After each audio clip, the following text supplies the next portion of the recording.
The Crash Course Live is presented by Smash It Demolition Derbies, who host Bash for Cash, Blizzard Bash, and Capital City Carnage. Online at smashitderby.com. And Stirring Dirt Racing, host of Maymania's team show at the Golden Spike Arena in Ogden, Utah. Online at stirringdirtracing.com. Reckless Abandon Derby Apparel and Derby Inc. Magazine. This is the Crash Course Demolition Derby podcast, recorded live at the FingerLakes1.com studios in downtown Seneca Falls, New York. And now your host, Chris Marquardt. Good afternoon, good evening, and welcome to this edition of the Crash Course Demolition Derby podcast. Excited to have you along for the ride here this evening. We're going to be having a very busy show. This is a very typical July weekend here to kick off our county fair area season. We're going to be talking with Craig Bedell. Craig Bedell's waiting in the wings right now. We're going to be talking with Spencer Jumper, who had a great run down at Buck Motorsports Park in Pennsylvania. Then we're going to cap things talking with Ricky Lewis, who won the Pro Compacts up at Billy Bash. As Billy Bash's return to prominence with I Am Demolition and Ron McClung having a great show up there. We've got a bunch of coverage from up in New England as well to dive through. There was some action down on the other side of Pennsylvania with Hardcore as well. So it's certainly busy all across the country here as we dive into this one. If anybody has seen Brian, if you could tell him that I was looking for him. He hasn't been on Facebook in 10 hours, so I'm concerned that perhaps he either blew up his phone celebrating the 4th of July or perhaps had some other ill befall him, because I don't know where he is, or it's been probably 10 hours since he's been on Facebook. So if anybody could pass along that note, it'd be greatly appreciated. Hopefully everybody had a great 4th of July celebrating the birth of this great nation that we enjoy and got to wreck some cars. So we got Craig Bedell here, as we said, waiting in the wings. Craig had a great run out there at Mini Meltdown. So we're going to be catching up with Craig here, make sure we got everything aligned the way that we need it. So Craig, can you hear me okay? All right. So just take me through what life is like for Craig Bedell, man. You everything that you touch the last several years has seemed to be just building towards a really high-profile landmark win, and you were able to put it together, pulling home that $4,000 payday at Mini Meltdown. We were talking about the momentum and the skill driving, and one of the guys that I really enjoy watching drive a car and run with some precision, and it all aligned for you there at Mini Meltdown.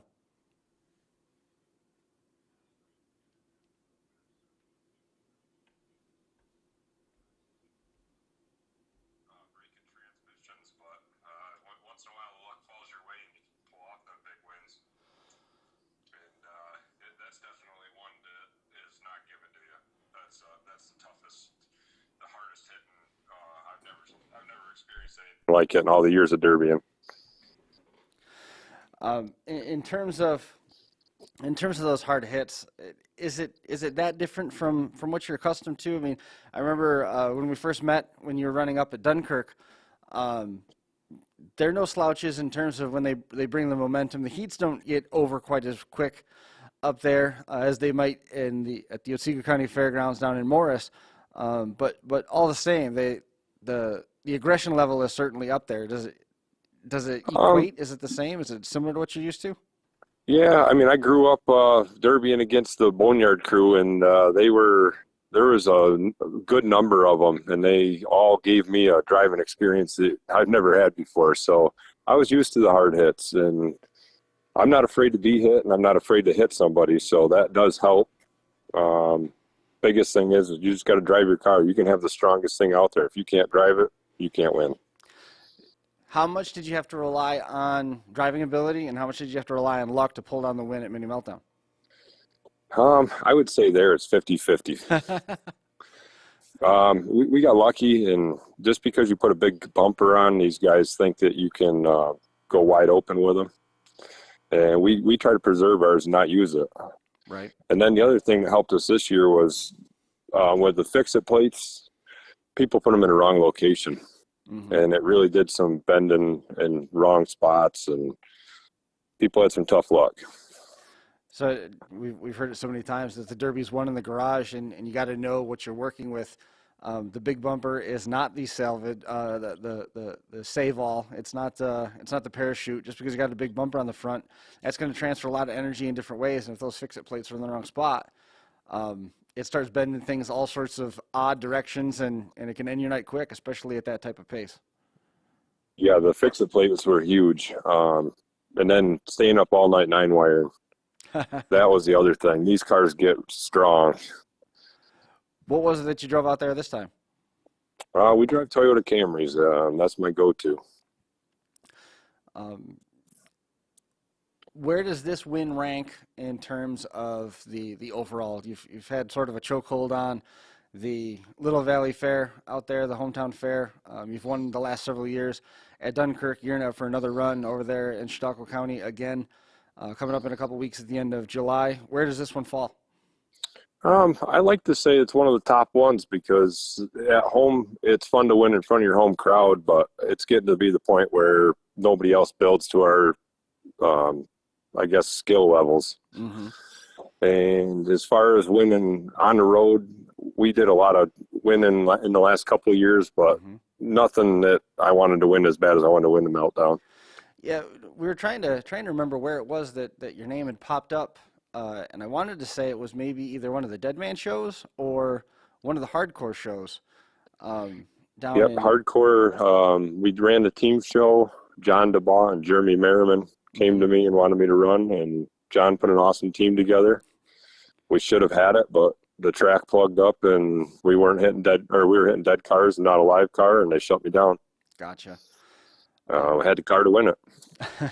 Is there anything on the horizon for that car? Was there anything left? Pretty much all of our mod cars that we've been running are all going home because asphalt track, and we don't really have to drive very far. Yeah. The season, I was kind of leafing through notes here. I can't believe how busy the season got and how it doesn't ever really stop. How many derbies are you anticipating running this year? I'd say this year's our least. It's a light Kelly year. Fredders Automotive, him and I teamed up, and we won 26 shows 2 years ago, 24 last year, and this year we probably aren't even going to run that many. That's crazy. To run 30-some shows a year, it's a lot of work. It is. I mean, you look at some of the effort that the drivers were putting in. They were chasing all over the place for the Unified Point Series. You talk about the work that they're putting in. Then on top of that, they're traveling long distances in order to compete for the points. But we would love to get into something like that, but the problem with work around here is I can't always guarantee I can get away. Right. And I sacrifice things for like the Meltdown, and the Spinning Wheels crew does an awesome job. Mm-hmm. Their derbies are phenomenal. So we try to get away for that, but work's definitely got to come first. Yeah, I mean, you got to pay for it before you can go wreck it, I suppose, right? It costs more money now than anyone ever could imagine. I'm still trying to wrap my mind around running 30 shows. How many in of them today's day and age, it would cost you so much fuel you'd be broke. Yeah, you'd almost have to win every one of them out, especially if you're doing any serious travel. Yeah, it seemed like 2 years ago when we did all the winning, it was weird because there was good cars out there, but people really brought junk. Mm-hmm. And the competition level now, with people having lower pay and the fuel prices being up and the cost of everything, their cars are better. It doesn't make sense to me. People having lower pay in terms of lower purses, lower prizes to win? Yeah, I mean, the cost of everything hasn't gone up as far as a win, but the cost of materials and everything else gone up. Yeah, I understand what you're saying there. That has been the argument in motorsports forever. You can go back and look at flyers that are posting about how lucrative a particular race was in the 90s and the 80s, back into the 70s, and a lot of the win totals are the same. They haven't changed any. Like our county fair here in town, I still think it's only $1,700 or $1,000 to win the full-size show. Yeah, and we used to buy cars for $100 at most, and Right. Now they're $500, $600, $700, $800. Don't even run. And you're talking Camrys. We've Yeah, I'm talking small cars. like, I wouldn't even want to build a big car. Well, I can't believe where the Fords are. I mean, the Crown Vic is so plentiful, it's so available, and it's a car that everybody can jump on the internet and look up how and what to do in terms of building it. And And re- those have gotten somewhat out of sight as well. You know, there's used to be that a Ford, you could trade two Fords for an old iron, and now it's almost like you could trade a couple compacts for a Ford, or even vice versa. we were talking with Zach McCormick, and he said he was apologizing to us because he ran the price of Camrys up. And I said, you're exactly right. They were a diamond in the rough a long time ago. But Guy Raymond runs those things too. I mean, there's a lot of drivers out there that swear by those, but it's the necessity is going to breed the innovation. If those cars price themselves out or they get too hard to find, somebody's going to figure out a way to apply the tricks of that car to the next car in line that's outside of the Camry family, and everything will carry on. It'll keep on going. You know, I think it was Zach's workshop that developed the new mini rules with the 102.5-inch wheelbase, and the list of cars they had on there were cars that were popular a couple years ago. They're cars that nobody has derbied before, and I kind of anticipate it's going to go that same direction. The cars that you're talking about running, I believe, are the midsize class up in Canada too, so they're running against a different population of car overall.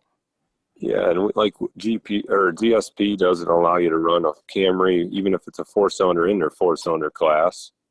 So they bump them up. So, I mean, it depends on where you go. Right. I won't go back to a W body ever again. I've talked too much crap about them. The W body really it ruled the show out in Western New York for a long time. Yeah, we were in them. I guess the problem is the change in motor on one of those, it takes way longer than it does a Camry. Right. And we have an abundance of Camrys now, and I won't have to buy one in my derby time. I think it was Patrick Dellis that was talking about how relatively easy it was to change the engines out, but I can't remember if he was talking about the Toyotas or if he was talking about a Honda. He can do it pretty good in a Honda. What's that? He can do them pretty quick in a Honda, and I'm not all sure about that. No? No, I've tried to do it out here in the back lot, and I can do a Camry in a couple hours. That thing took me a while. There was a Toyota Sienna wagon, the front van. I'm sorry, that had a front configuration similar to what the Camry does. That John Mavis was working out of the parking lot back in March. He had bought the van down there at. It was a couple blocks away from Capital City Carnage at the Expo Center, Stormont Valley Event Center, and they were considering taking the engine out of that in the pits and dropping it into the van, because the van, they'd done a motor swap on it and the engine just wasn't running right. They were considering taking the engine out of the car that they had bought close by and plugging that in and just doing it in the parking lot, because it's fairly easy to do. It's doable, I guess. I guess there's really nothing easy when it comes to swapping an engine out in a parking lot, but it was at least doable to where they were considering it. Yeah, we motor swap all of our Siennas to a four-cylinder. And especially the deal that Gully had going, the meltdown with the vans, I thought we could have won them both. And bad luck got us again in the van. Yeah. Why are you swapping them over to the four cylinders? Just a preference thing. Yeah.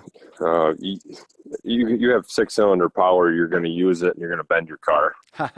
Four cylinders, a lot less whacking power. Just protecting yourself from yourself? Yep. How did you get into the sport anyway? I mean, you celebrated a birthday, and we see there's pictures up and down the Facebook page of the places where you go and you wreck stuff, and we talked about Little Valley and running all these derbies with the teams and stuff. How is it that you got into the sport to begin with? Well, we've just been loving going to the county fair since I was little, and my dad derbied. He told me I was nuts for getting into it.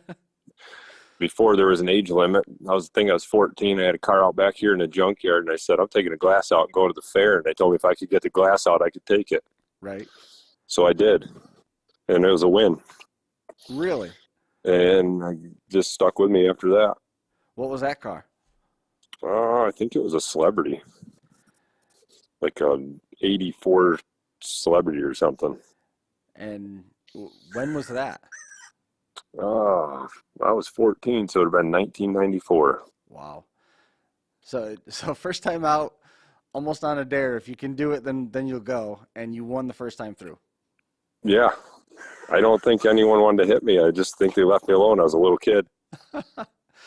That's that's crazy. Huh. Was that at Little Valley? Yep, that was at Little Valley. That was back before it was asphalt. Right.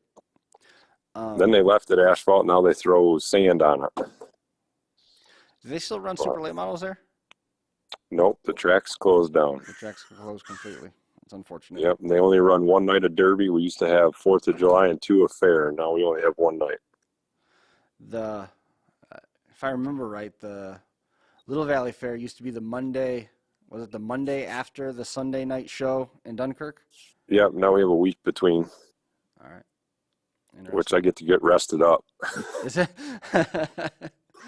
Yeah, it was. There was a lot of drivers that tried to pull that double header for years and years, and I always wondered how crazy it had to be to go through the feature night at Dunkirk and then turn around and try to run another feature. But it was like a rite of passage. You had to do it. Yeah, I broke my wrist a couple of years ago at Dunkirk in the first night. Had to run 2 cars that night out, and then this last night at Dunkirk, and then run my fair after that, all with a broken wrist. And how'd it go? 3 wins?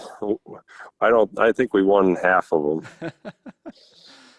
I lose track.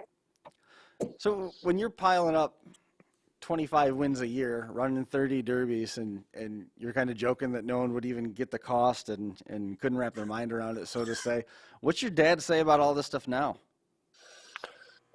Well, I pick on them because they race super late model, and I'm the one putting the checks on the wall.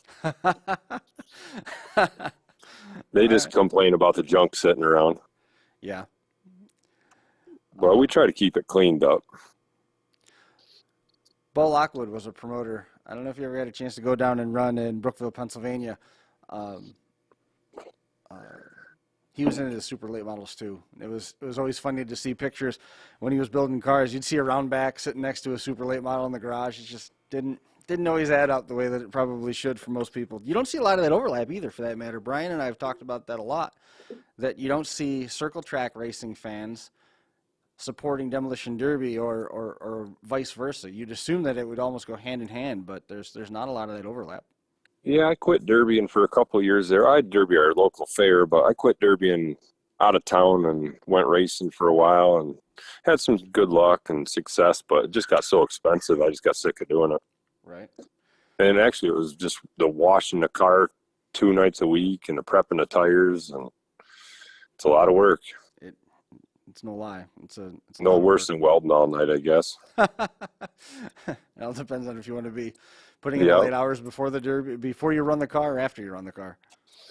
I try not to last minute anything, but this Mini Meltdown ride was a weird one because it was a weak build, and it was a car that I pulled in the shop that was all rusty, and they told me I wasn't going to win with it. And I said it runs and moves and nothing else does, so this one's going. What did you have to fix in terms of, how was the tech process? You got a car that's rusty. You know for sure that you can, sometimes it's okay to have a soft car because if they're going to go ballistic, they're going to have a soft landing, and you'll be able to control that and get it to roll the way you want it to, something along those lines. But how tough was it to work past the rust situation on that car? Where it was rusty, I didn't even fix anything. I wasn't going to call them and whine about fix-it plates or anything. I mean, I just let it go in the back, and it worked out perfect. Yeah, the back's mostly for show on those anyway. Yeah, it went right into the protector, and I was hitting the protector in the feature right away, so I could do more damage in reverse than I could in forward. Nice. And I've always driven backward forward. Yep. Yeah, I saw some pictures of the car. There wasn't anything really left there past those back doors. No, I'm standing at it right now, and it's flush with the speaker deck, and actually the speaker deck's flat, but the wheels are hanging out the back, and we're going to give it a couple pieces of 9-wire and ship it at the county fair. Where's that one going to go? Which fair is that going to? I'll probably just take it to Little Valley just because I got better cars for Dunkirk, and I'll probably get teamed up on it Dunkirk. that part of the state has brought back a lot of hardware at some big shows where you're from, between this win at Meltdown and some of the stuff that we've seen Al McNeil do, Tom Henderson, Dave King. You guys have been really representing that part of New York State pretty well. That whole group of people grew up beating on each other. Yes. I can tell you we've had bad nights, good nights together. But to start out winning with that bash that Tommy won, I mean, the whole group was there. Mm-hmm. Then Kinger winning. I mean, David and Evan, they both won big shows. Tommy and his crew. Show just got second down there to bash. Mm-hmm. I know that Justin Harvey just won a big show last weekend or 2 weekends ago. Is that a relation to Dave? Justin Harvey? Yeah. He's just a good friend. Okay. Yeah. I didn't know if there's a Harvey that used to run out of Dunkirk. I think it was Dave Harvey. Ken Harvey. Ken. I'm sorry. Crazy Ken with the open face helmet. Yes. Yeah. Smiling for days. So is that a relation to Justin then? I don't know how that.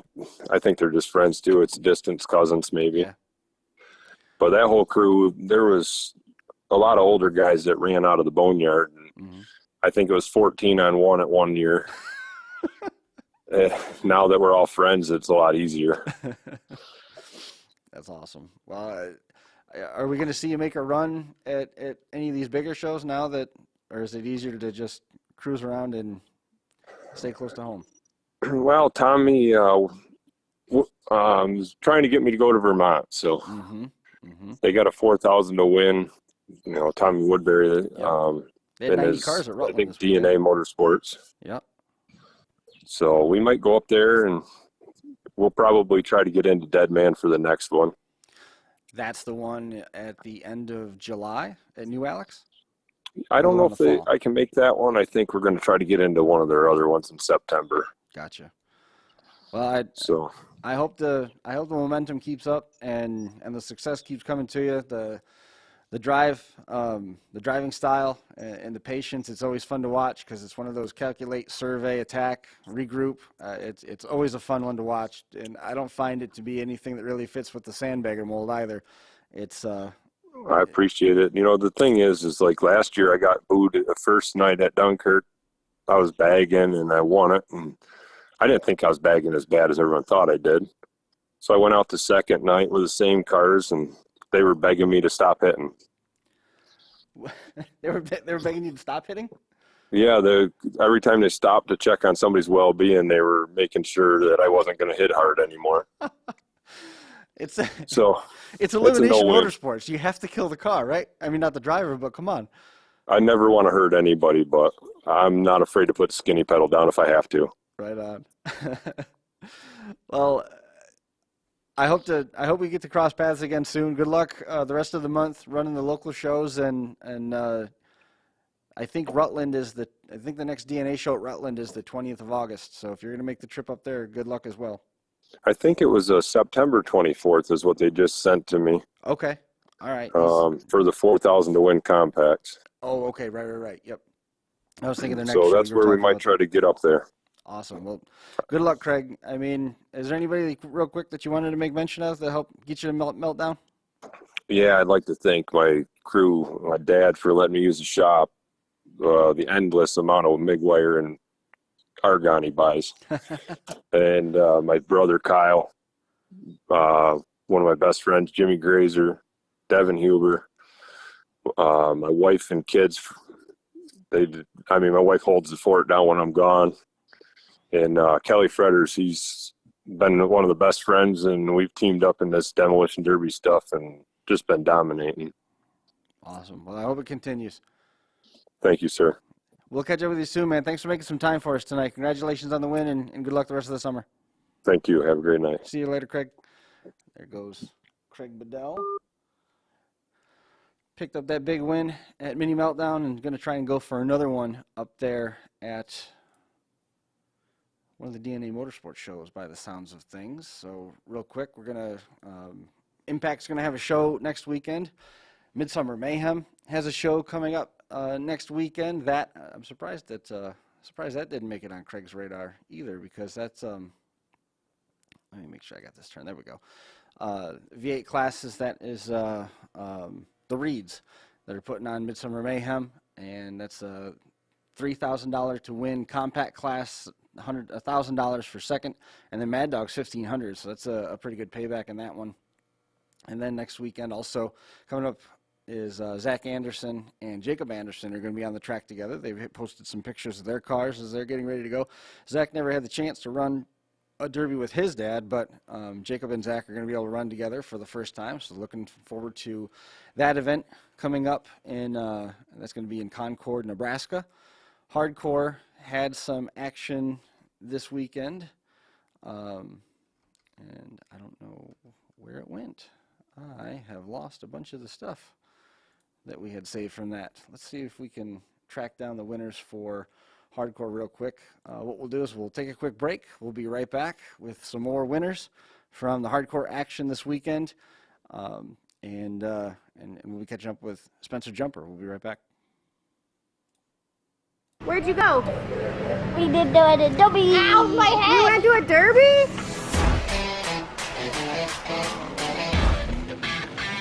Hey Derby World, this is All For Him Racing Videos, where Derby never ends.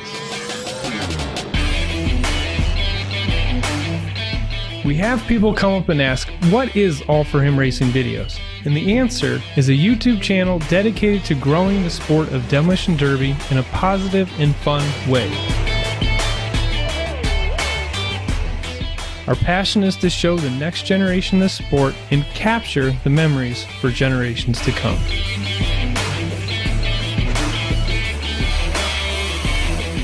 We're just trying to show that you can be a Christian, do crazy and exciting things like demolition derby, and just spread the word.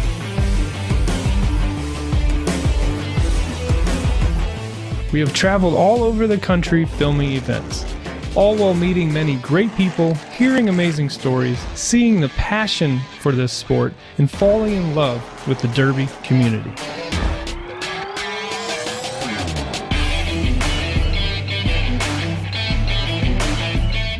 We have grown to be the largest demolition derby channel on YouTube across the world, with millions of views within our large library of videos. We love what we do and can't wait for what the future has in store. We always want to be a place for positive, exciting, and action-packed derby videos.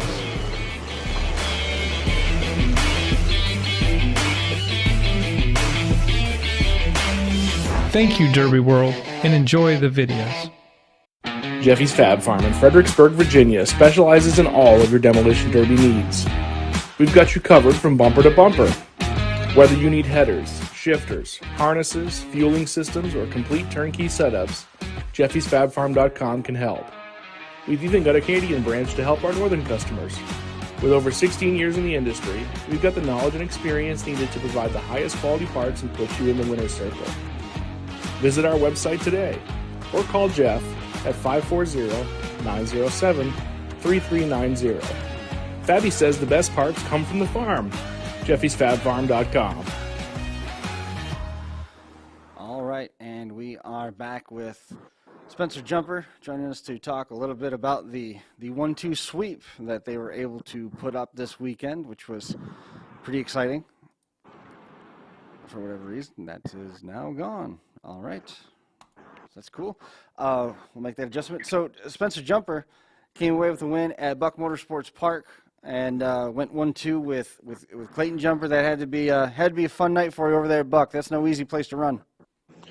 No, there was some good competition there that night. I had a lot of buddies out there too with me, but then there was some guys there that I honestly didn't even know who they were, and made some friends with them and stuff like that. But it was a lot of fun. You guys have been on a roll this year.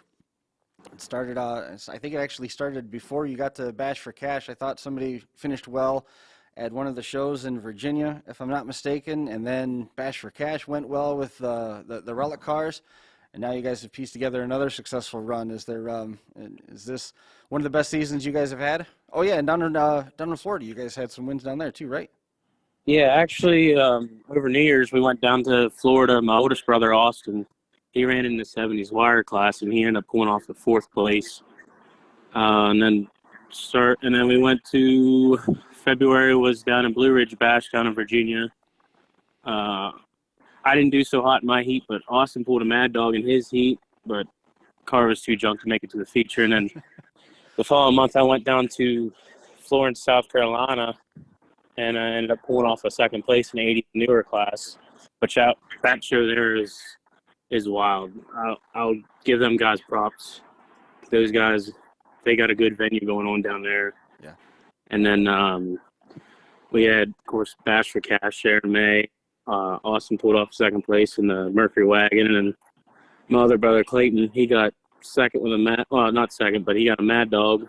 I think that's 2 years in a row for him now. And I just had some bad luck with some ball joint issues, stuff like that. And then we had some good luck down in Virginia, down at the Warren County Throwdown show. I think that show there is going to be a good turnout next year. Yeah. It kind of sucked because of the rain cancellation on the first date they had, but yeah, we've had a good year so far. Has this been the best year that you guys have at least the best start for the first 7 months of a season? I think this year actually is probably one of the better starts. I mean, last year wasn't a bad year. We had a good year last year. Had a couple big wins up in New York and a couple here and there down in Virginia and Maryland, stuff like that. Just little small shows, but New York was always a good one to go to. I won the 4K show there last year, so that was kind of a big jump. But this year is probably one of the better years we had so far. You guys all build together out of the same place? Yeah. We all 3 of us, we build together, and then I have some good friends. My buddy Nathan, he comes over all the time. We've had him actually put him in a derby car this year, so he was really excited about that. We put him in a Cadillac, so that was a good car to put him in right off the bat. And then I have some other good buddies from down in Maryland, Donnie, Nelson, Ronnie. A couple good guys that always just give us a hand here and there, and they just like to go and just enjoy the same stuff we always do. Did when we were trading messages about the 2000 Lincoln that was silver, did that car end up getting wrecked anywhere yet? Actually, so what happened with that Lincoln, one of the Lincolns, I ended up selling it to a buddy of mine, and he turned it into like a fully out welded kicker car. Okay. And he ran it maybe 2 or 3 times, and then ended up selling it back to me because he had a sellout. Okay. And now I ran it one time, and I hit a car so hard that the oil cooler line shifted forward, and it didn't end up very well. But I mean, that car is stupid hard. It's plated front to back, and it's just nasty car. But then the other, I think I had like 2 or other 3 ones. And I think I ended up just selling them or flipping them or taking parts off them that I needed for other cars and just scrapped them. The car that I hit the 2 deer with, that ended up going to a local guy, and that was derbied. I don't remember where they ran it, but it's still around. It was run fairly stock. And then the 05, the yellow one, Terry Gappa from up in Massachusetts came down to pick that up, and he had the parts that he needed to fix the air ride suspension in the back that had collapsed. Had the space, had the means of doing it and everything. So last I knew, his mom it replaced her 1980 Cadillac. So I don't know if her Cadillac got derbied, but she's cruising around in that Lincoln, the yellow one. So one of them survived. The silver one, though, those deer did a number on it. It wasn't going to get any further than that anyway. If you guys all build out of the same place, how much discussion is there about who gets what cars? So, I mean, between the 3 of my brothers, we got probably about 40, 45 Crown Vics and probably about 25 to 30 Cadillacs. Right. So it's just kind of like you just kind of pick and choose, and whichever one's best for that show, and just pull it in the garage and start working with it. So nobody owns their own pool of cars. It's all just goes into the community hub? Yeah, pretty much. I mean, anytime we get any money out of winning or anything, we just kind of put it in a purse and just go by, replenish the cars that we crushed up, and we start up with a stockpile. Gotcha. Tell me about the old iron cars that you guys brought to Bash for Cash. Where did those come from? Were they just sitting in the weeds waiting? Well, to be honest, we got them from a good buddy of ours, Klinger. Yeah. He ended up selling them to us, and they're just stupid clean. And that Imperial that I ran was just stupid hard, and it just hasn't budged yet. And it's a real eye turner, because I know when I took it up to New York, Josh Decker was just drooling over that I had all the stainless and all that stuff still on it, and I still had the stainless top on the Imperial. Right. And he just couldn't get over the fact that I left it all on there. Well, where is Klinger now? Is he still in Pennsylvania, or did he move? Yeah, west? he's still around. Is he? Good. Yeah.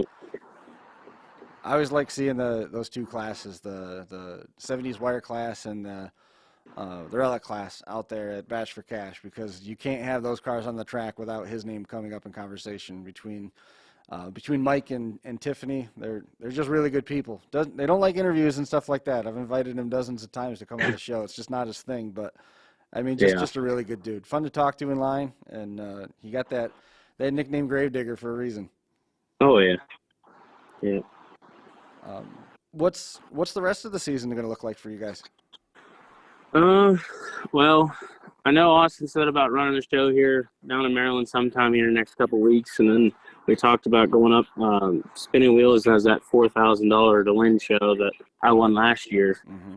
I know said about going up there, all three of us. I don't know what we're going to bring yet for sure, but we're kind of like a last-minute decision people. Right. Build them in like a week or two, and then somehow they still work out pretty good for us. But right. And then after that, I honestly probably a local show, maybe Shippensburg. Talked about going to that Dead Man show in Indiana on Labor Day weekend, but just with the way the fuel prices and stuff like that are, it's just kind of hard to go that far away. But I mean, it's all fun in the sport, though. Yeah, we were looking at what was going on this summer, and TG's got a show coming up July 23rd at New Alex, and then they've got their Cancer Night at New Alex after that. And then our county fairs around here are all gearing up this week. We already had a couple of racetracks that were shut down for the fair, so all that stuff's going to start gaining momentum around here as well. And it just continues to be a common thread that there is no amount of money that is going to convince a driver to go a long distance when they have a chance to show off in front of their hometown fans. The county fair is just ingrained in a big part of what the summer schedules are. Oh yeah, for sure. I mean, I've had some buddies down in Virginia. They asked me to come down, just come down and have fun with them, which I'm all for it. I just enjoy just going to hang out with my buddies pretty much the whole time. And but I mean, sometimes it's kind of hard, and sometimes I don't really want to build a fresh car for a show like down in there. But I mean, if I have time, I usually can maybe squeeze it in. But a lot of the times we just kind of pick a show and just kind of go to it, and if we don't make it, we don't make it. But I mean, we were signed up for the Mini Meltdown show there the other week, and just times were tough between work and working around the garage and stuff like that, trying to get cars done. And it was just kind of like one of them ordeals. It was like, well, it is what it is. We just won't go to it. But I ended up going up and bought some stuff off of Jason Droz. He's a pretty good guy, but helped them along the way, him and Lexi. And yeah, it was just a good time just to go up and hang out with some people. How did the numbers come to be? Was there a starting point? Because if I remember right, you guys all have numbers that go in order, don't they? Yeah, so how that kind of started was my dad, he kind of started the whole tradition about Demolition Derby. And when he started, he did the numbers, like he always went by Richard Petty. Or Kyle Petty and all them, and it just kind of like went from there. He ran number 42, 43, 44, and 45, ran them all. Well, then since whenever we became old enough to run, we just kind of picked up those numbers. And now when he runs derbies anytime, he just runs his birthday 3-14. But I mean, if it wasn't for him, we wouldn't be doing any of this.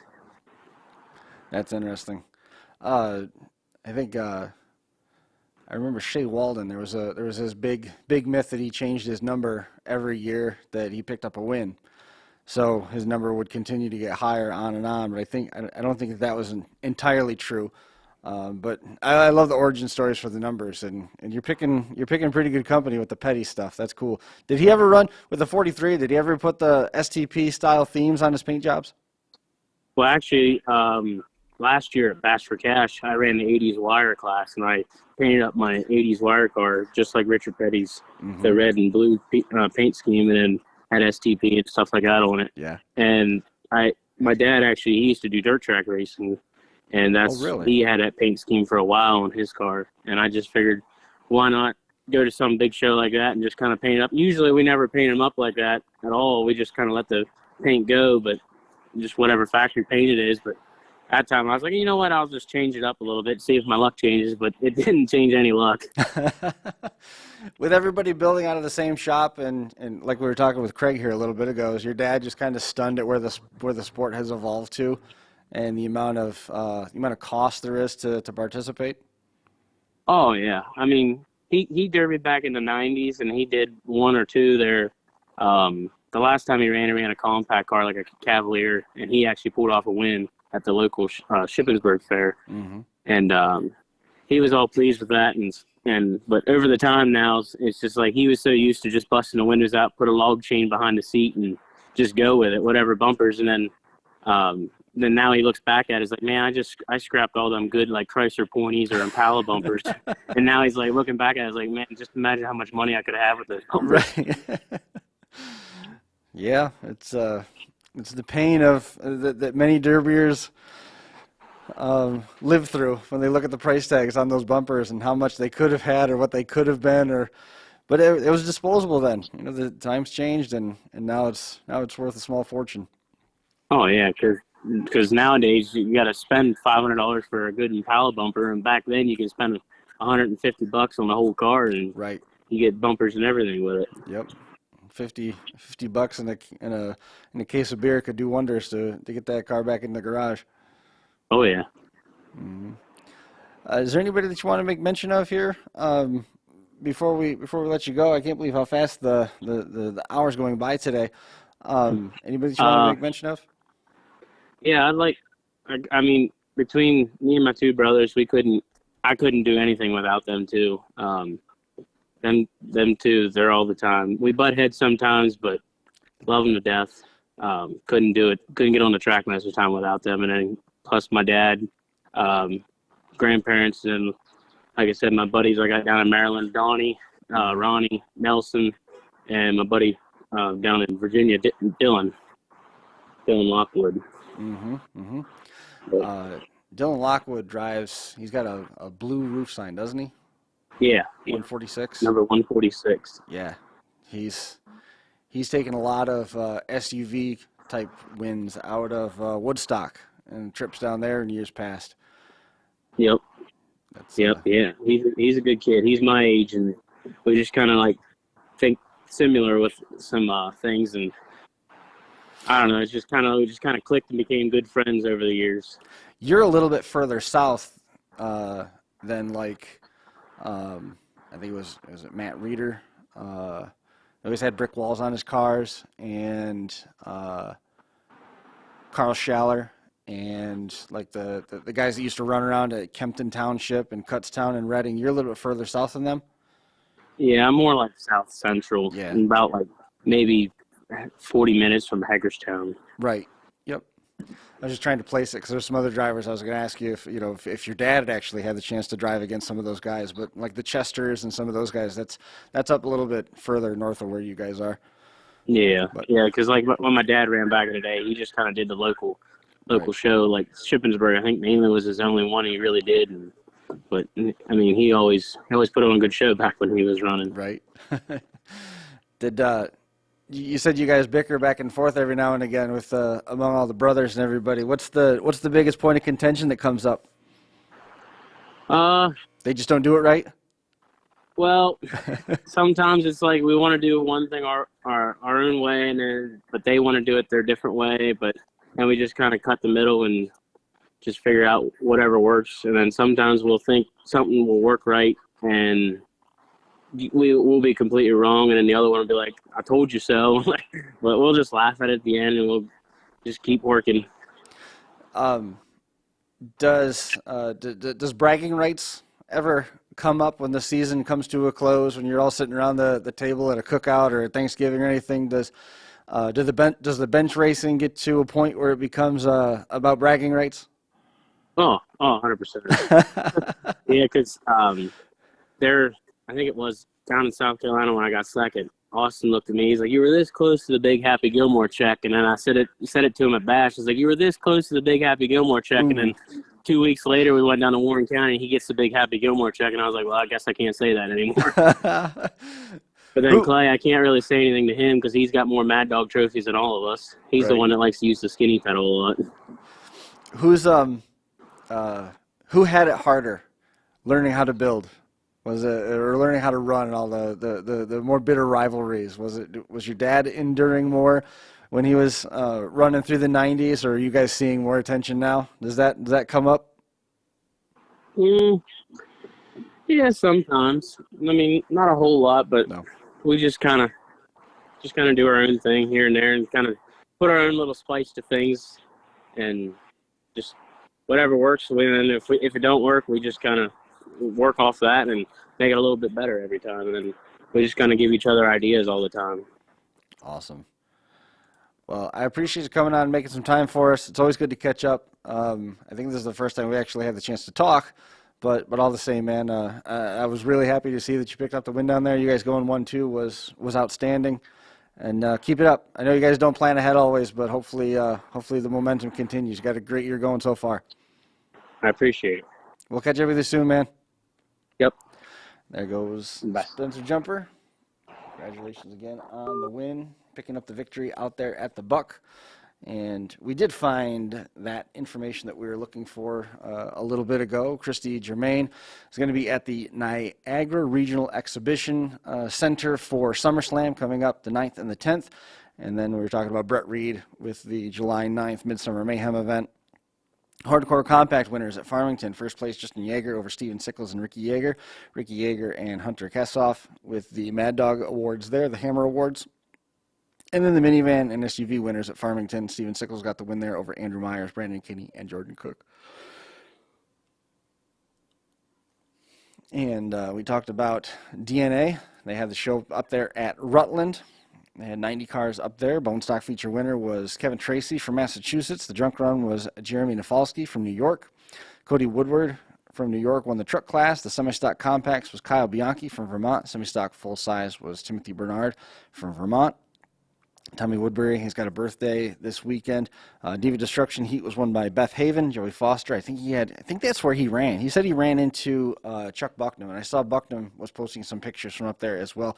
Joey had a boat tail Rivy, the trademark red and white colors for him from over there at the Franklin County Fair. And then his dad, he had a Monte Carlo. The next event for DNA is the 20th of August, and then they got that big show that Craig was looking at, going up there and trying to pocket the $4,000 for DNA up there in Vermont. The Shipleys, they had a great weekend. Slade Shipley got his first place in the youth class, and then Kyler got second, Trey got fourth, and Ryland Tickner got their first big car win. And then Bobby Joe Shipley was posting about all of this. Butler County, they were very excited about all the success that the Shipleys were able to enjoy. And then Josh Tweet from up in Minnesota, they had a great weekend as well. Third place in Augusta, and then ended up going to Cannon Falls on Sunday and thrashed away on the cars. Got up early. Well, stayed up all night, I guess is a better way to describe that. Got the motor pulled, put a new transmission in, got third place there. And so that was kind of interesting to come away with that. Bailey Bratz got the win in Cannon Falls, and Walker Nelson was second up at that one as well. So those were some of the notes we wanted to get to. We got another quick break coming up. We're going to re-rack. We'll break down some of the stuff from Billy Bash with Ricky Lewis here in just a few minutes. We'll be right back.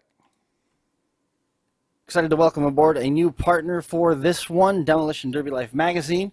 They've come aboard. They just wrapped up Mini Meltdown with Spinning Wheels, and their next release is going to cover in depth all the action that happened in Morris, New York with Spinning Wheels. out there at the Otsego County Fairgrounds. Full year subscriptions are $119, 12 releases a year, plus past issues are available online at Demolition Derby Life magazine. If you don't know, you're in the know now. Home of the hottest action motorsports magazine on the market with over 30 editions published to date. Demolition Derby Life magazine has grown to be the most prominent publication in the Derby community, featuring everything from promoters and events to drivers and builds. Each monthly release offers a unique insight into the hardest hitting sport in the country. Make sure you jump on Facebook, follow Lexi and all the folks over there at Demolition Derby Life. As soon as you can, let them know that you heard about them here at the Crash Course Nationals. And next up on the 2022 Hardcore Tour, July the 2nd, Mayhem on the Mountain in Farmington, Pennsylvania. Full-size bone stock, hardcore compacts, mini truck, minivan, and SUV Derby. Power Wheels are welcome to come as well. July the 23rd is King of the Hill at the Jacktown Fair in Windridge, Pennsylvania. Hardcore compacts were based on pre-registrations. Hobby stock also pre-registered, and the Power Wheels are on the card there as well. To round out the month of July, West Alex Extreme Destruction in West Alexander, Pennsylvania. Two-man extreme, hardcore compact, two-man extreme. Youth full-size trucks, and minivans, mini trucks, and SUVs also on the card. Make sure you check the website to find out which of those classes for the West Alex Extreme Destruction events were pre-registration only. Special note, September 3rd and 4th was Labor Day lockdown. Don't forget, Hardcore has also partnered with the Full Throttle Misfits to host virtual versions of their popular marquee events in the fall. The first of those being Labor Day lockdown, hosted by Ryan Devroy and the Full Throttle Misfits. Make sure you take a minute, jump online, hardcorepromotions.com, or check out their winners list and event photos on the Facebook page for Hardcore Promotions. RPM Group is a progressive waste management business serving nearly 4,000 residents and businesses around Owego, New York. RPM Group can take care of all your waste management needs. Boasting a fleet of 2 roll-offs and 6 garbage trucks, RPM is fully insured and ready to serve. Ask about asbestos abatement and surveys, interior and exterior demolition, private parties and foreclosures, curbside trash and recycling, all that and more. Click or call, ask for Corey, tell him you heard about him here at the Crash Course Nationals, rpmgroupny.com, or 607-223-8714. Smash It Demolition Derbies has a county fair schedule posted now. July 11th and 15th is Montgomery County. July 16th is Madison County. July 21st and 23rd, Fayette County. July 23rd, Franklin County, the same day. And then it really gets busy. July the 24th is Clark County. July 26th and 30th is Claremont County. Also Shelby County. Also the first night of Preble. Again, July 30th and August 1st at the Preble County Derbies. For classes, rules, events, and additional information, you can jump online and visit smashitderby.com. And we are back. We got Ricky Lewis on the line, and we just got the information that we were waiting on from Ron McClung. Awesome. I appreciate him getting that information over. We can recap all the winners here when we wrap up. Ricky, man, congratulations on the win. Pro Compacts at Billy Bash. It's got to be a big one for you. Yeah, thank you. It is. It is. Did some research and dug up some old history thanks to Willie, and kind of proud of my accomplishments. You dug up some old history. What do you mean? So the other day I was thinking about the original Billy Bash back when Reg Beno and Ronnie used to run up in Paris there, hosted by Thrill Show Productions. Okay. I got thinking about who was the last ones to win the Pro Compact Heat, which was back then they called it Mini Smash. Right. And come to find out, Reg Beno, who I work with, he was the last receiving winner of that. So that was pretty cool. Oh, really? I mean, he's won everything under the sun, so I guess I shouldn't be too surprised, right? Oh yeah, he's a wheelman, that's for sure. He was up there this weekend, right? Yeah, he was there. He ran in the Legends Heat. How'd he do? He did really good. He got second place. You fared a bit better running in the Pro Compacts, coming away with a win in that one. How did your weekend at Billy Bash go? It was good. I had a lot of fun. A lot of sunburn. Is it easier to participate in derbies than it is to stand in the tech line? Just in terms of how much sunburn you end up with. Oh yeah, definitely. No, but joking aside, your hats are different at Billy Bash, and able to dive into some of the history and having the show back. When we talked to Ron earlier this year about the show coming up, and it sort of snuck up on me. I was thinking that it was further into July, not even realizing that it was the first weekend, and we didn't give it any attention last weekend. So for that, I do apologize. But trying to double back on it, everybody was looking forward to it. Everybody was excited to see the show back, and now here we are. With a little bit of the Billy Bash hangover, all the cars, a lot of good came out of the weekend as a whole. Has it sort of sunk in yet? It's one thing to have the history, but does it even register that the Happy Gilmore checks on the wall and you won in the return? It's definitely kicked in now, that's for sure. Yeah. Now home, wound down, unloaded the truck and the car and all that. It's kicked in. Was that the in terms of the most prolific, I'm sure that it's up there, number one, if not tied for number one. Was it the hardest Derby to win in terms of the caliber of drivers, the number of cars, all the attention that was on it? There's certainly some pressure that comes with that. Was there any instances where you started to maybe even begin to outthink yourself and get in your own head with the way that the feature played out? Oh yeah, before the heat, definitely walking around the pits and hanging out with the guys and all that, and seeing what's there. It was like, okay, yeah, this is gonna be a good battle. And then as we got closer to it, and I got pumped up from Devin and Christy and whatever else, and Daniel and Corey and whatnot, it was like, okay, I stand a chance. Well, but we'll see what happens. I just built a car to take it there and junk it and see how it works. Lo and behold, I ended up driving smart and came out with the 5.5-foot trophy. Is it easier to do well when you go in with no expectations? Yeah, pretty much, because then you don't really care about the car, but at the same time, they're now getting hard to find, so you kind of want to baby it, but you just want to go and have fun too, right? Sure. It does seem like it's the runs that you don't. I don't saying you don't care about it isn't fair. It's the runs that you don't fret about, that you don't necessarily put a lot of internal pressure on, that it's just going to go out and have fun, that usually end up being the shows that you fare the best at. And I don't know if it's that you just don't hold the steering wheel as tight or what the situation is, but I like what Craig said earlier. It was a rusty car, and he didn't have to really do anything about the car, but in terms of fixing the rust repair or anything like that. But it was just kind of whatever type situation, kind of what you said. It was just something that you were going to go have fun with. Whatever happened. Yeah, definitely, for sure. Like I noticed back in the day, going into a show before when I didn't know what I was doing, it was kind of like, okay, like what's going to happen? It's the unexpected, right? And then this time here, being as experienced as I am now, it was like, okay, this can happen. And then you start overthinking. But then once you're in there and you take the first hit, then it's game on after that, right? Everybody has a plan until they get punched in the mouth. Yeah, exactly. The atmosphere, was it everything that we were hoping that the return of Billy Bash would be?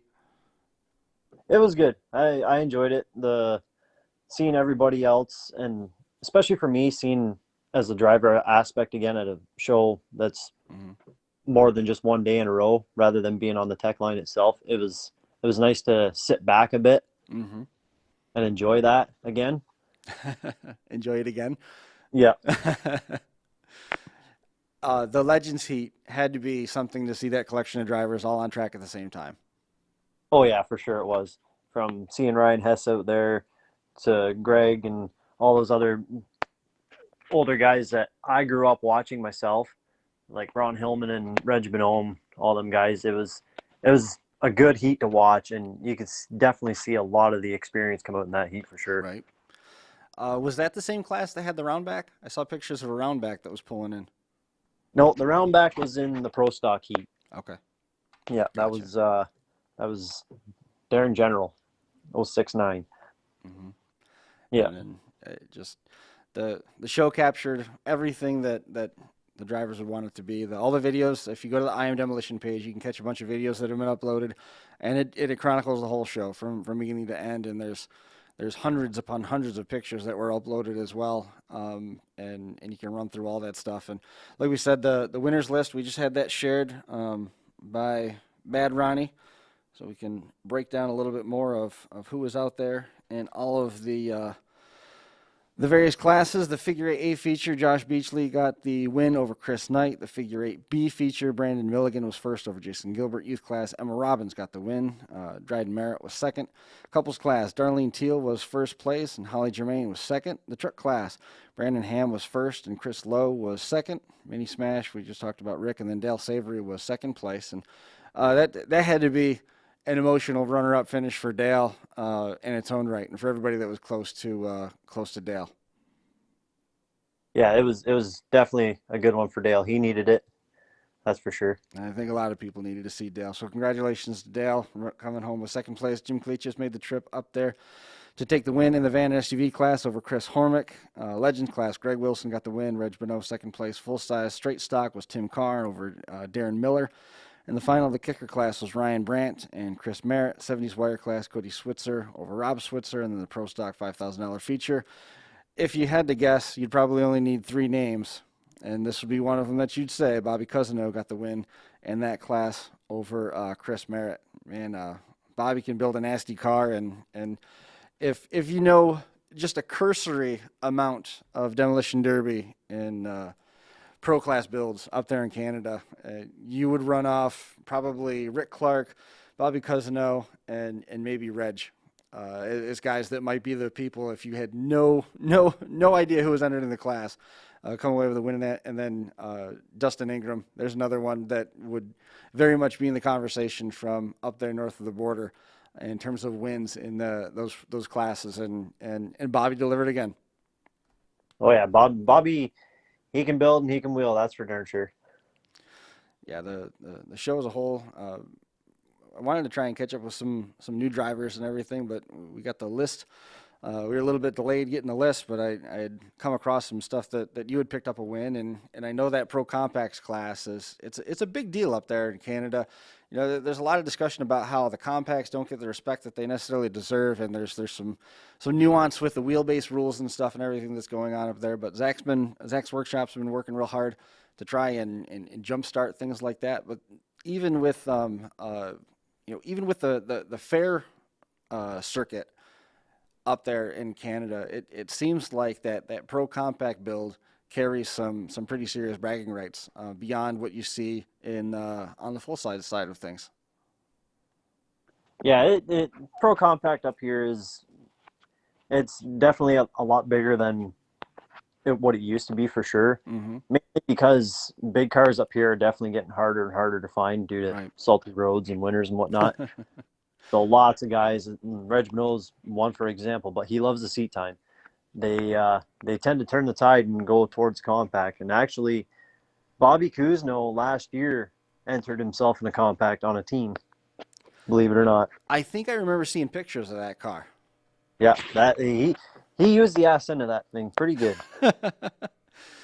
Is the driving style in the class that you're in, is it kind of what we're used to? When you get a little bit closer to the border, everybody sort of loses their mind in that pocket around Niagara Falls and Dunkirk. You get up into Ransomville, there's some really, really hard drivers, but everybody builds the same way. So the hard drivers, it makes for a really good show. And you know, like we were talking about with Craig, with Little Valley and Dunkirk and down a little bit further with some of the Cat Res stuff that happened in the past. The compacts are hard. They last. The back end is mostly for defense, and they're willing to use the nose. And it's not just a case of strapping the big bumper on the front. Or was it more calculating up there as this class has evolved? And you know, there's more of that strategy driving that we're used to seeing with some of the compacts. Like we might be more familiar with the Bash for Cash or some of the bigger money draws for the compacts. Oh yeah, it's definitely way different. Like back in 2019, I had a opportunity to join a team for compacts at Blizzard Bash. Mm-hmm. I did it for a friend of mine. His son Kyle had leukemia, so Mm-hmm. I thought, why not go do something? You know, go for a run for him and see what it's all about. And I had been there the year before to watch it, and I said, yeah, I want to try this. So I tried it. It was definitely a rude awakening for sure, but I learned a lot from it. And yeah, it's different, and the more you spread out to, the more you see the differences in the areas. Like for example, New York or PA and all that other stuff, right? Right. How was it running at Blizzard Bash? It was interesting, and everybody said you're gonna notice a difference for sure. You're probably gonna be gripping the steering wheel a lot tighter. And then once we had the heat draws for the teams and we realized who we drew, I was like, yeah, okay, like we're not even making it to A main, but we're gonna give it a shot anyways. Right. So we went out there, and A to Z, they chewed us up for sure, but it was a lot of fun. Those guys are cool, and I learned a lot from that. That's for sure. Was it stuff that the rule sets allowed you to bring back home? Not one bit. Like No. full seam weld firewall forward, and shortening as far as we could at the time, which we do allowed up here now, but there's a lot of different stuff that we can do down there than up here. But we're getting closer to those kind of rule sets, but we like where we are at right now, and it definitely helps builders build and explore a little more too. When you talk about what you're seeing up there, you're talking about in terms of the pro compacts, bringing what you learned down there in Blizzard Bash back now, switching gears. Is this making you a more effective tech inspector because now you know what to look for in terms of stuff that's being hidden? Oh, definitely, for sure. Yeah. Yeah. Especially after walking around after my heat and getting ready for the B main there at Blizzard Bash and looking at the different stuff a little more detailed. It was like, okay, yeah, now I understand things a little better. And that's what made me grow from it to where I am kind of now. And especially hanging out with guys up here at home too, that they've been around it a little longer than I have and a little more in depth than I have, and learning from them too and building the friendships the way I have. It's definitely been an eye opener for sure. Do tech inspectors have friends? Fellow tech inspectors. That's funny. So I noticed going to some shows, I'll get guys coming up and they'll be like, hey man, like, I'm coming up to your show this weekend coming up. Like earlier this year, I had a guy come up to me. He's like, yeah, man, I'm coming up to SummerSlam with the team, I'm just here to get the Mad Dog, but if you want the money, go for the money. It's okay. Like, I'll stay off you. It's like, dude, I'm just here to wreck a car and have fun. Like, I just want to drive. Well, I mean, I'm wondering how much of that you're able to kind of digest this weekend. Like, was there an instance where somebody came up and they wanted to make it a point to try to work with you, or came up and said, such and such happened at this event with tech inspection, so I'm going to come out there and make sure that you don't make it any further in the heat? No, never had any of that, surprisingly. had a bunch of guys that were in the heat that I've ran with before and played around with at different fairs and stuff like that. They've came up, we hung out and discussed a lot of old times and whatever else, and we kind of put strategies into play into the ring. But once it's game on, it's kind of like, all right, everybody just go, right? Is it looking like Billy Bash is going to be back next year? And are you going to try to defend the championship? Well, I mean, I'm going to have to try and defend the championship now. Right? Yeah, because I know there's going to be a couple of guys that I'm close to that are going to be coming after it, but I like a good fight with them, so may as well try it, right? There's no harm in trying, I suppose, right? Exactly, especially with good sponsors and good people, may as well do it. Anybody that you want to make mention of in terms of the good sponsors? Kevin Mudford from Simcoe Toyota. I owe him a lot. He actually won Billy Bash in 2010 for Mini Smash, and then Really? Reg won it after, like I was saying. So that was another sentimental part for me. Very. And of course, Devin and Christy and Tracy, Devin's mother. I was actually at a point where I was about to say, the heck with it. I'm not even going to finish this build. I'm just going to park it outside. And she actually motivated me to get out in the shop, get it done, to actually make it on track. And I'm actually very thankful she did. And as well as Tate's Automotive out of Burford. Mm-hmm. Brian, he's been a big time help, giving me cars, giving me parts, let me go to the yard, pick anything I need for parts wise too. It's just, yeah. And Buck Motorsports, Dwayne Fishback, he helped me out quite a bit with stuff I needed too. Mm-hmm. That's awesome. I mean, yeah, you can't do it without good help. That's for sure. No, exactly. Especially guys like Daniel LeBlanc, and Dale. Right. The FTR crew, they were really motivational too, especially when it came to Blizzard Bash, and they helped me out quite a bit. What was the discouraging factor of the build? Why'd you almost cancel the whole thing? So, my smart idea, I bought a car that was basically ready for scrap off of a local guy here, local to me, and I didn't have a driveline, nothing came in it, and it was actually a newer style Camry. So, thanks to Tan and Paul, they had a V6 that they pulled out of Kyle's Bash for Cash youth car. Mm-hmm. They said, take it, because we know you love your V6s, and you seem to be the only guy that really conquers them around here. So, take it, use it if you can. Sweet. Well, it was laying there, and I said, you know what? I'll see if I can make it fit. Well, lo and behold, I made it fit, and that's when I was like, all right, well, let's see how far I get. And thanks to Tracy Germain, I ended up getting it done with a motivational speech from her, and it all worked out in my favor, that's for sure. That's awesome. So where's the trophy now? Is it going over to Kyle's house because it's where the motor came from? Is it going to Tracy's house because of the coach speech, or is it staying at your place? I don't know. It's kind of hard to get in the door. It's actually pretty big, so I don't really want to take it out. Awesome. Well, man, congratulations. It sounds like we're going to catch up with Ronnie next week, and we'll dive into that a little bit more deeply with some more info from how Billy Bash went, and hopefully we'll get some input on what next year's going to look like when we catch up with Ronnie next week. But above all, congratulations in order. Nice job, and I know that one means a lot to all you guys out there. So congratulations on it for sure, and hopefully this leads to more to come. Awesome. Thank you so much. I appreciate it. Real quick, are you going to be able to run again this year, or are you going to be tied up with your inspector duties? Well, after SummerSlam this coming weekend, I'm going to take a day or two, sit down and figure out what I got for inventory. I know the car I just ran at Billy Bash. I have an idea for it. Uh-oh. If it pans out, then sweet. I get at least one, maybe two more runs, but we'll see what happens. I'm hoping to get maybe 3, maybe 4 more shows in. All right. Well, maybe we'll be doing this again then. Let's hope so. Congratulations, man. Good job. Awesome. Thank you so much. See you later, Rick. Bye now. All right. Cheers. There goes Ricky Lewis. Got the win in the Pro Compacts, the Mini Smash class over there at Billy Bash. We're going to be catching up with Ron McClung and Brian next week. We're diving into some of the class Mad Dogs and stuff like that as well, so we're looking forward to that. But that is going to do it for this one. We appreciate everybody tuning in and hanging out with us here for a little while. Hopefully everybody had a great 4th of July, and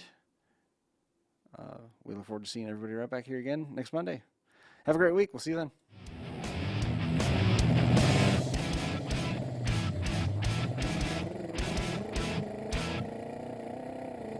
The Crash Course Live is presented by Smash It Demolition Derby, who host Bash for Cash, Blizzard Bash, and Capital City Carnage. Online at smashitderby.com. And Stirring Dirt Racing, hosts of May Mania's team show at the Golden Spike Arena in Ogden, Utah. Online at stirringdirtracing.com. Reckless Abandon Derby Apparel, and Derby Inc. Magazine. This is the Crash Course Demolition Derby podcast, recorded live at the FingerLakes1.com studios in downtown Seneca Falls, New York.